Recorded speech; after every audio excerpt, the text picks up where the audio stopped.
On s'est tous déjà posé la question en ouvrant un livre de sciences. Mais pourquoi toutes ces lettres grecques? Pi, sigma, delta. Eh bien, c'est un excellent mystère et on va le percer ensemble.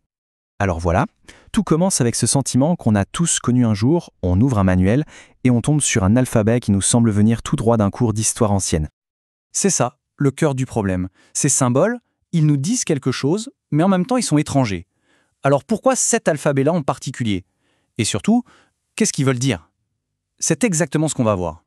Pour la première partie de la réponse, il va falloir remonter un peu le temps. Et notre voyage nous emmène loin des labos modernes, direction la Grèce antique, là où tout a commencé. Et voici les grands noms, les pionniers. Euclide, Pythagore, Archimède. Ça nous rappelle des souvenirs, hein? Pour ces penseurs grecs, les maths, c'était bien plus qu'un simple outil de calcul. C'était un véritable exercice pour l'esprit, une façon de structurer la pensée logique. Utiliser leur alphabet, c'est donc d'abord une sorte d'hommage. Une manière de saluer l'héritage immense de ceux qui ont posé les toutes premières pierres de la science. Mais attention, l'histoire ne s'arrête pas là. Il y a une deuxième raison, bien plus pratique. On laisse donc de côté l'hommage historique pour s'attaquer à un problème très concret. Un vrai défi auquel la science moderne a dû faire face. Imaginez un peu le casse-tête. On doit décrire chaque constante, chaque variable, chaque idée scientifique avec seulement 26 lettres. Ce serait juste le chaos, ingérable. Le langage de la science, lui, se doit d'être d'une précision absolue.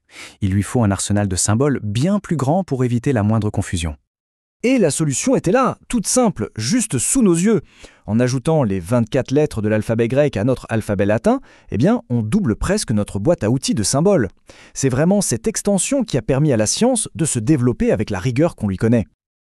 Ok, maintenant qu'on a compris le pourquoi, passons au comment. Concrètement, à quoi elles servent ces fameuses lettres dans la vie de tous les jours d'un scientifique? Prenons quelques exemples que tout le monde connaît.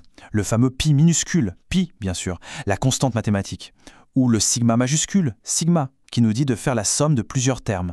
En physique, on a le lambda, lambda, pour la longueur d'onde, ou l'oméga, oméga, pour la vitesse angulaire. Chaque lettre a vraiment un rôle bien précis.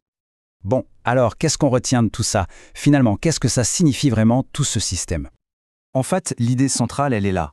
Une lettre grecque dans une équation, c'est un signal. C'est comme un panneau qui nous dit « Attention, ici on est entré dans le langage spécifique de la science ». C'est ce qui permet de distinguer un concept hyper précis, comme la masse volumique qu'on note ρ, du mot plus vague de densité qu'on utilise dans la vie de tous les jours. Donc pour résumer, l'alphabet grec en science, ça tient sur deux piliers.